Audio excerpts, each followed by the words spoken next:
Assalamualaikum warahmatullahi wabarakatuh. Perkenalkan, nama saya Dina Oktaviani dengan NPM 21-170-12-0028 dari Prodi Kesehatan Masyarakat Universitas Baitur Rahmah. Alhamdulillahirabbil alamin wassalatu wassalamu ala asrofil anbiya'i wal mursalin wa ala alihi washabihi rasulillahi ajmain. Yang terhormat kepada Bapak Dr. Nova Arikman SKMMK selaku dosen pengampu pada mata kuliah Etika dan Hukum Kesehatan. Baiklah, pada kesempatan kali ini saya akan melakukan presentasi dengan materi yaitu informed consent dan informed choice. Yang pertama yaitu informed consent. Informant berasal dari dua kata, yaitu informant telah mendapatkan penjelasan, keterangan, atau informasi, sedangkan consent memberikan persetujuan atau mengizinkan. Informant consent adalah suatu persetujuan yang diberikan setelah mendapatkan informasi. Consent adalah bahasa Latin. Kata aslinya adalah consentio. Consentio dalam bahasa Inggris menjadi consent yang artinya persetujuan. Izin menyetujui kepada seseorang yang melakukan sesuatu. Istilah awal hanya consent lalu menjadi informed consent.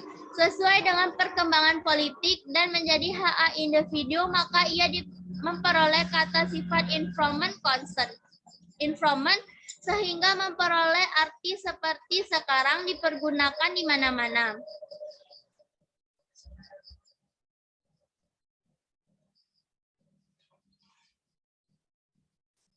Menurut Veronica Komalawati, pengertian informed consent adalah suatu kesepakatan atau persetujuan pasien atas upaya medis yang dilakukan dokter terhadap dirinya setelah pasien mendapatkan informasi dari dokter mengenai upaya medis yang dapat dilakukan untuk menolong dirinya serta informasi mengenai segala resiko yang mungkin terjadi.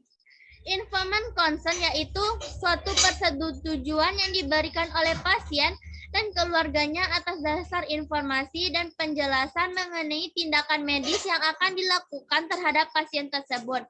Menurut Peraturan Menteri Kesehatan Nomor 290/Menkes/per 3/2008 serta Manual Persetujuan Tindakan Kedokteran KKI tahun 2008. Disebutkan bahwa informed consent adalah persetujuan tindakan kedokteran atau informasi kesehatan yang diberikan oleh pasien atau keluarga terdekatnya setelah mendapatkan penjelasan secara lengkap mengenai tindakan kedokteran yang akan dilakukan terhadap pasien tersebut. Contohnya yang pertama yaitu dalam kasus yang memakai terapi atau obat yang memungkinkan banyak efek samping seperti terapi dengan sinar laser dan lain-lain. Yang kedua dalam kasus yang menyangkut dengan pengobatan yang memakai teknologi baru yang sebelumnya belum dipahami efek sampingnya. Yang kedua yaitu informed choice.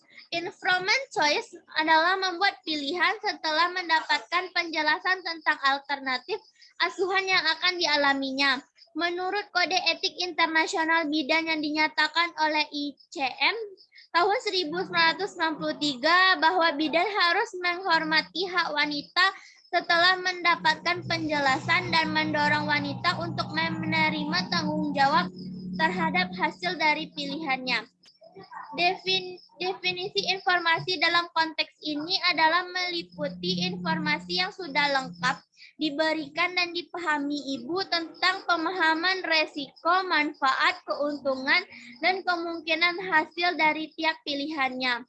Contohnya, pemilihan metode kontrasepsi yang dilakukan oleh klien setelah memahami kebutuhan reproduksi yang paling sesuai dengan dirinya atau keluarganya. Pilihan tersebut merupakan hasil bimbingan dan pemberian informasi yang objektif, akurat, dan mudah dimengerti oleh klien. Pilihan yang diambil merupakan yang terbaik dari berbagai alternatif yang tersedia. Contoh penerapan informed consent. Contoh penerapan informed consent di Rumah Sakit Umum Daerah Ambarawa. Penerapan informan consent bagi pasien gawat darurat di Rumah Sakit Umum Daerah Ambarawa diperoleh gambaran bahwa dari 2 dokter, 2 perawat, serta 1 petugas rekam medis menerangkan bahwa jika pada saat pasien dalam keadaan gawat darurat namun masih dalam kondisi masih sadar, sebelum diberikan tindakan medis ada beberapa dokumen yang harus diisi oleh pasien atau keluarga atau instansi pemerintah yang bertanggung jawab atas diri pasien setelah mendapatkan informasi seputar kesehatan dirinya, termasuk juga tindakan medis yang telah maupun akan diberikan oleh dokter kepada pasien atau keluarga pasien. Hal ini sudah sesuai dengan pasal 8 Undang-Undang Nomor 36 Tahun 2009 tentang Kesehatan dan pasal 45 Undang-Undang Nomor 29 Tahun 2004 tentang Praktik Kedokteran.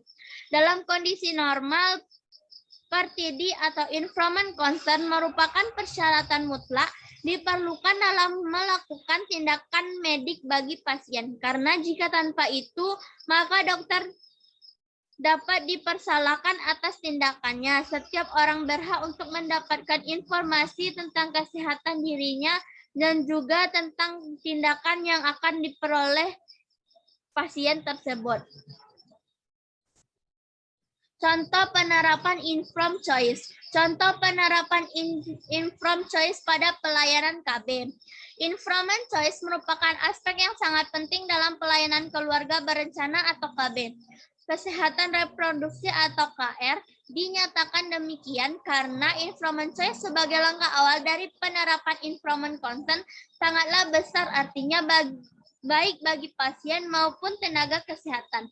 Bahkan karena begitu pentingnya informed consent tersebut, maka dalam Undang-Undang Nomor 36 Tahun 2009 tentang Kesehatan, pasal 56 dengan jelas dikatakan bahwa setiap orang berhak menerima atau menolak sebagian atau seluruh tindakan pertolongan yang diberikan kepadanya setelah menerima dan memahami informasi mengenai tindakan tersebut secara lengkap. Jadi, hak persetujuan atas dasar informasi atau informed consent merupakan implementasi dari hak pasien.